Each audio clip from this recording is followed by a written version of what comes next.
of being female. But guns give us a fighting chance.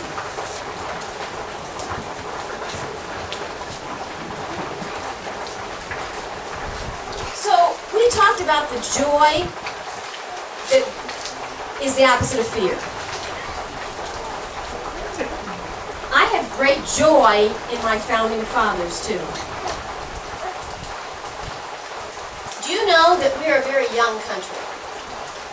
The ladies in my class have been a cross-section of Americans. I've had a professional harp player. I've had a homemaker. I've had factory worker, farmer, teacher, secretary. These are just the ladies. We haven't even gotten to the men yet. But they're a cross-section of solid, stable Americans. 1/3 of my students have been, what age do you think? 1/3 of my students, what age do you think they probably are? In what decade? In their 50s. 1/4 have been in their 40s. These are solid, stable Americans. These are the backbone of America.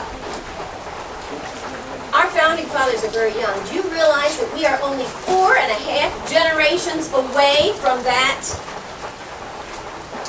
Second Amendment right? 4.5 generations. Let's count them. Let's see. When Jefferson died, Lincoln was 17. When President Lincoln was assassinated, Wilson was 8. When Woodrow Wilson was buried, Ronald Reagan was 12. And we still have Ronald Reagan's memory living with us today. Do you know what? I'd like to give a hug to my great-grandfather. You know, grandfathers like hugs. Do we have any grandfathers here? I know. I gotta come over. I already gave this grandfather a hug right here. 60 years married. There you go. You know, have you ever thought about what a blessing? There you go. I was waiting. He was going to get on a motorcycle, but it didn't work out.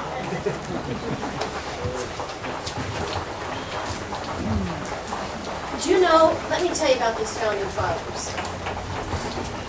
Those founding fathers left us a legacy of love.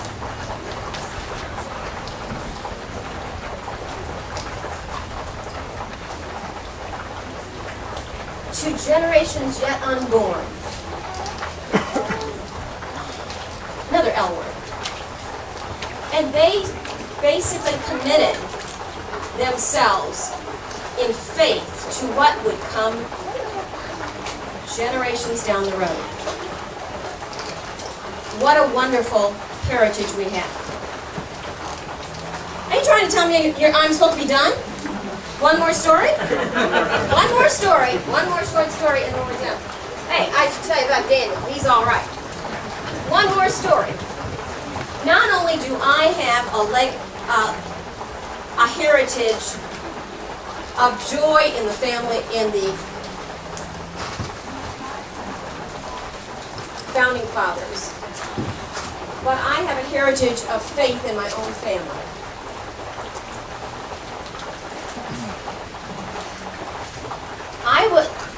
I'm a preacher's daughter.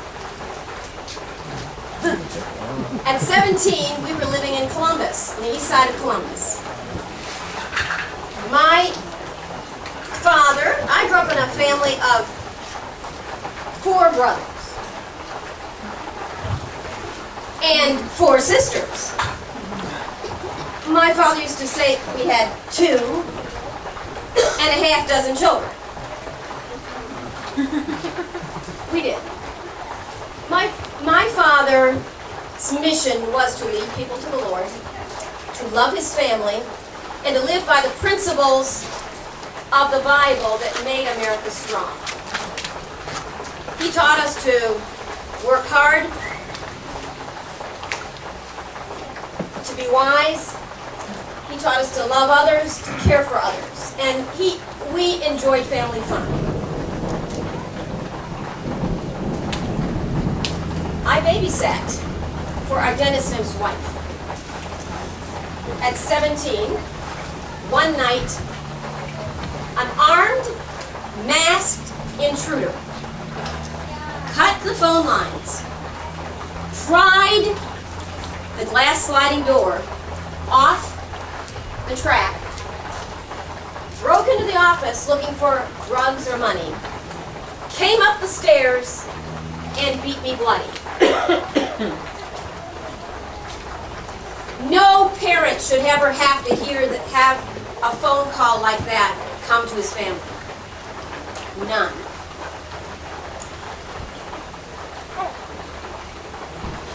Thankfully, I had the faith in a power beyond myself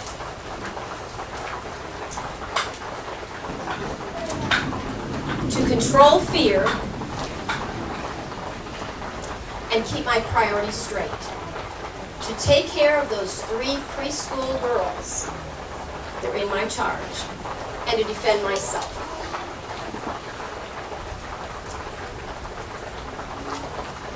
But there was joy that came out of that. My girls, there was joy that my girls were unharmed. And I had faith to believe that this broken nose could be straight again. So you see, I have great joy to be here with OFs, the Ohioans for Concealed Carry.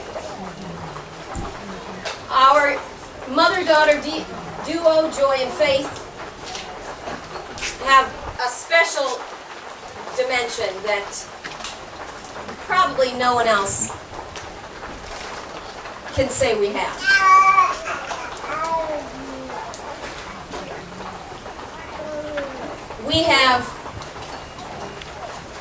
So I'd like to leave you with a memory today. Joy and faith to you, today and in the future. I know that the next 5 years will bring new and better things to Ohio. And we thank you, Dave, for what you've done.